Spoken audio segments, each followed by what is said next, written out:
boys and girls, pimps and simps, welcome back to the Mac Life, the #1 channel here on YouTube. We're about to do a reaction video of this lady's OnlyFans tips. Now, if you don't know who I am the biggest motherfucking dipper in the game when it comes to OnlyFans. I basically consult with 6- and 7-figure ladies throughout the industry, and as well as that, I run a private Discord now with over 600 members of creators and managers, all earning up to 6 and 7 figures just through OnlyFans. So I have the collective pool of knowledge when it comes to OnlyFans, and I can obviously give some high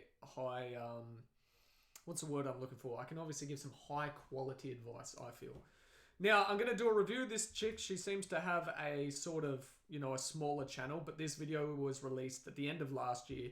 So it's been around a little while, so I'm not going to judge her too harshly on her tips because of the fact that strategies change over time, and that's why, I like to do frameworks. But I'm just going to leave a comment here. I like to leave a comment. I think it's, it's a nice thing to do, as well as the fact that it's probably good for YouTube to say, look, I'm using this person's content in my video. So, hey, Ellie, thanks for the video. Dropping a reaction 1 on my channel. Now, let's hear her advice and see what sort of advice she gives. All right, let's do it. First month, I made... Hi folks, welcome back to my channel. My name is Ellie. I am a dietetics student, a personal trainer, and a lesbian. So we'll see how loud this is, because I'm using the black hole loop driver, hopefully it's not too loud. It has to be really loud for me so that you can kind of hear it, but yeah. While I'm in school, my main source of income is OnlyFans. On this channel, I make content about myself and about my queer life. If you're interested in health, fitness, or so let's skip a little ahead. Because you love yourself, and healthy people are banging. I think that we are lacking queer representation in the... Okay, so she's got a niche that she's pretty proud of. Let's move ahead. Sponsorships. I'm keen to just mainly focus on the OnlyFans side of things. From TikTok before I left. On the trip, really abandoned social media, so I had no new revenue coming in. I was staying in Los Angeles while finding a place in San Diego, and so I couldn't really get a permanent full-time job. I instead was doing some bartending gigs at football games, and then thought to myself, why not make an OnlyFans? That sounds fun. I can just do it for a month, hopefully be able to pay my bills and eat, and then once I move, I will find a job in person. Well, see, this is the thing as well. A lot of girls that start, I actually like that she had a bit of a strategy. Most girls that start this, they don't have an exit strategy. You need to know if it's going to be making millions, whatever it is, you need to have an exit strategy for every business, whether it's to sell. Your exit strategy could just be, I want to stick with something and build long-term cash flow. And I'm sure when she joined, she realized the money that's there. So she's about to say, so I've stuck around with it ever since. The problem with that is you will continue to stretch your morality until, you're doing some pretty weird shit for money. So it's better to have a bit of a plan up front. Oh, on that first month on OnlyFans, I made $12,000. My goal was $2,000, so I was quite surprised and enthused. Not just because of the money, but because I had so much fun doing it. So that's already 6 figures in the first, if you were to look at it consistently, it's 6 figures for the first year. So she's a 6-time, figure earner online. And it's crazy to think that when you come across from other businesses, it may take you 5 or 6 years of building a business to get to that stage, and a lot of loss of money throughout the way learning lessons. You can start OnlyFans like this and make 6 figures in your first month, be on track to do a 6-figure profit year. Isn't that insane? It made me feel so confident, and I enjoyed it much more than I ever thought that I would. Now, I am not making that monthly, but I do have a goal that I have met each month since I've been doing it for around 6 months, and allows me to live comfortably. So here is how you can do that for yourself. It is not easy, and it does not come without some strife. So I have broken this down into 3.5 sections. Sections. Love the American accent. Okay, let's get into number 1. I have to skip little bits because otherwise YouTube's not going to be happy. This depends on how comfortable you are and what you've already got going on. So are you going to promote this to your current following? You probably have an Instagram, maybe even a Twitter. Even if your following is not large, if you post it on that platform, leverage they're going what you to be already people that know you or have known you that will be interested in following. And I understand not wanting that. But for me, it doesn't bother me. I appreciate people supporting my business, and most of the people who followed me from my Instagram are people that I have known. Either tell me. Okay, so just leveraging your existing socials. And maybe even Tumblr or camming. On Reddit, there are boards for people to post their OnlyFans. Reddit definitely works, but like this is the thing as well. I'm not going to judge her harshly on the strategies she's giving, because at the time, those strategies could be great. If I'm moving quick, it seems a little bit off with the cam. Yeah, so strategies changed over time.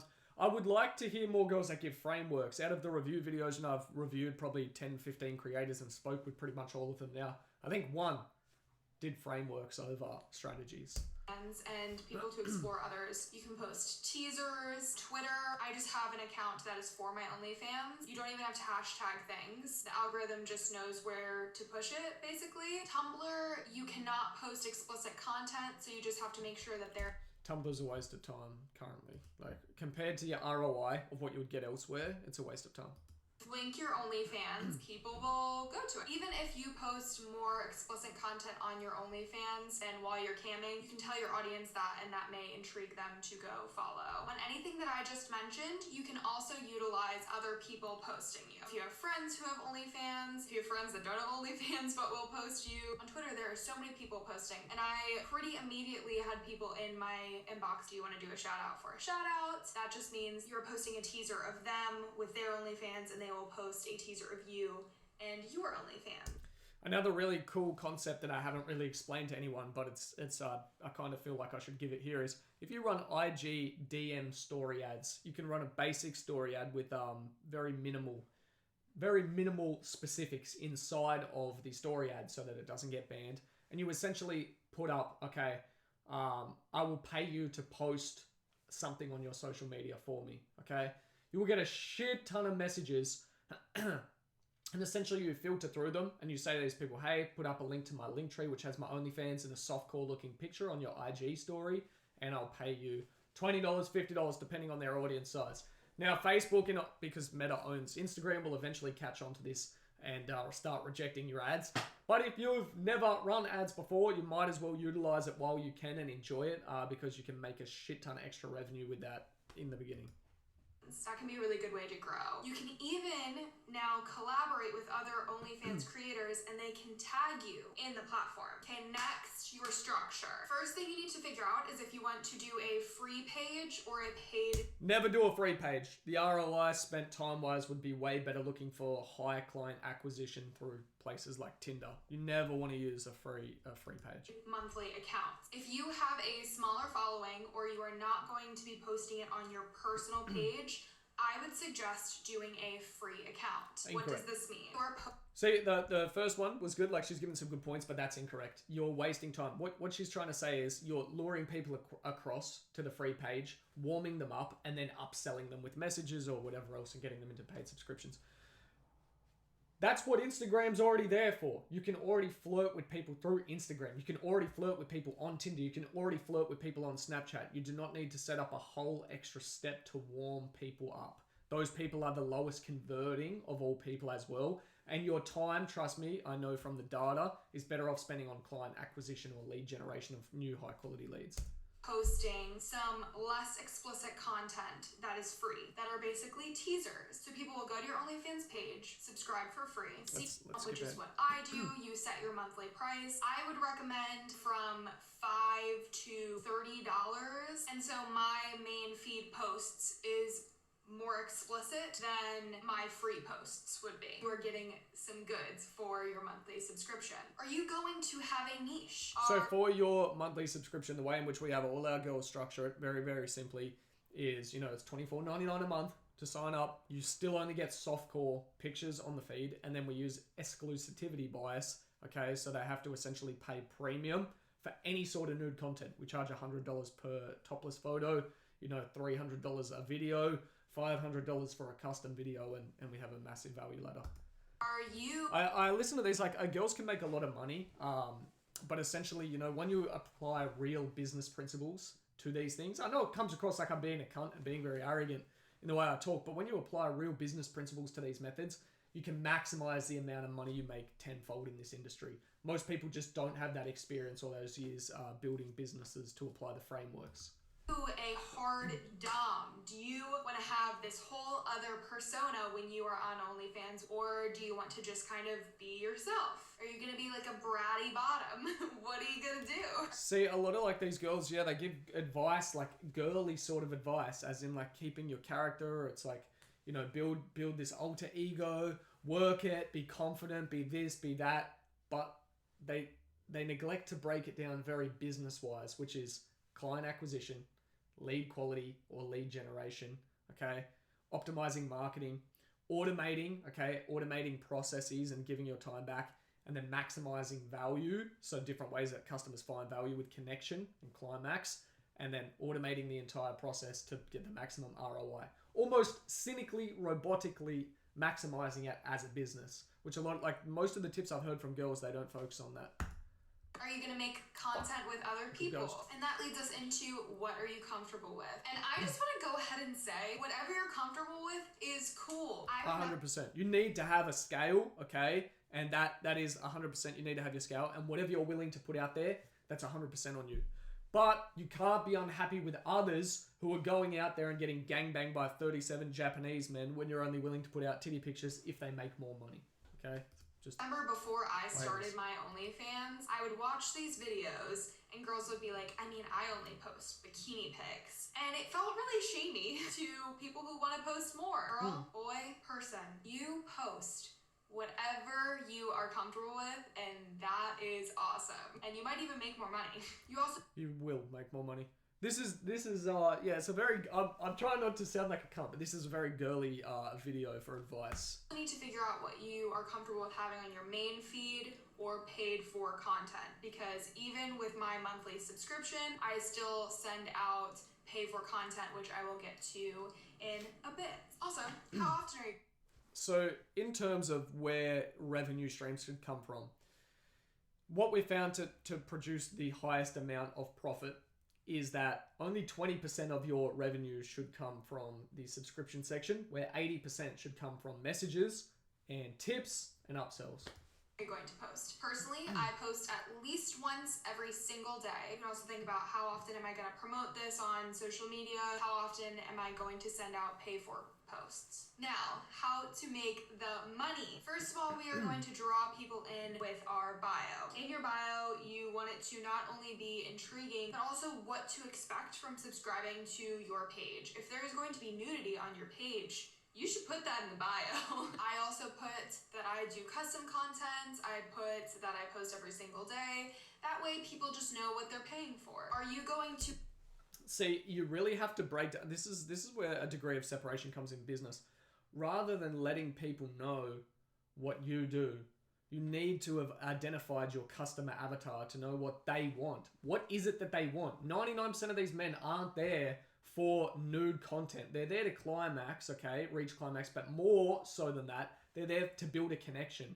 So, you know, you would use hooks like, I speak to everyone in my messages one-on-one and take the time. Yes, I charge more, okay, but I like to build genuine connections with people. Something like that is far more valuable for making money than just giving out what you actually do on your channel. You have your caption. I've just shredded her whole video. Normally I'm just picking bits and agreeing with girls trying to be nice. I don't know. It's because I filmed the video at such a rough time. It's like 4 p.m. Normally it's like morning time, coffee. I've just had like a big fucking lunch, big steak, and I'm just like, just shredding.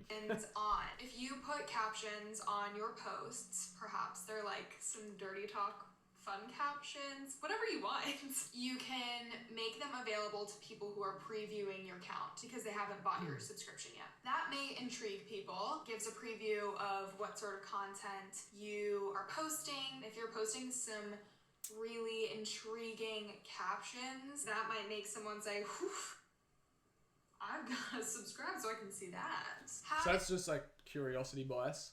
Yeah, it's good. It's good advice. Let's skip a little bit ahead. Experience to text back and forth with people, good morning, good night texts. but I find that it keeps people around, it allows us to get to know each other, and I can make really fun things for them that is just more personal, and I think makes it worth it for people. It also is fun for me. I have gotten to know and really care for a lot of people through this. It makes me feel more comfortable with sending certain things to certain people. Yeah, it's just really fun. As far as a couple of different ideas rather than just... See, like, I'll just stop it here. Like, it's been a good video, and it's definitely a great video of advice for girls who want to do this to make money, but it's more hobbyist. You know, she's at uni, she's working on other career paths. It's if you want to do this, you want to make a good amount of money and you want to enjoy it, have a little bit of a connection, have fun, have a hobby, validate yourself a little bit more. This is great. Great advice. You know, if you want to be a little bit more clinical in your approach and you're simply, you know, you have a very clear exit strategy, you know exactly what you want out of it. Maybe it's a $1.2 million house. Maybe it's a business that turns over $30,000 to $40,000 a month, reoccurring consistently, you know, post churn. You need to be a little bit more structured in the approach that you take with it business-wise. But I feel like it was a great video. You know, she had some tips and I'm sure she's got more, but we're going to carry on with the next video. So if you enjoyed, hit subscribe, okay? And feel free if you want to join the Hive, if you want to take the businessy approach, the very businessy, the clinical, do this, do that, okay? And then validate it with all of our community members. You can see we've got 600 other members doing the same thing. There's a link down below for the Hive Mind. So I'll see you all there. I'll see you in the next video. And thank you, Ellie, for the great video. Paka paka.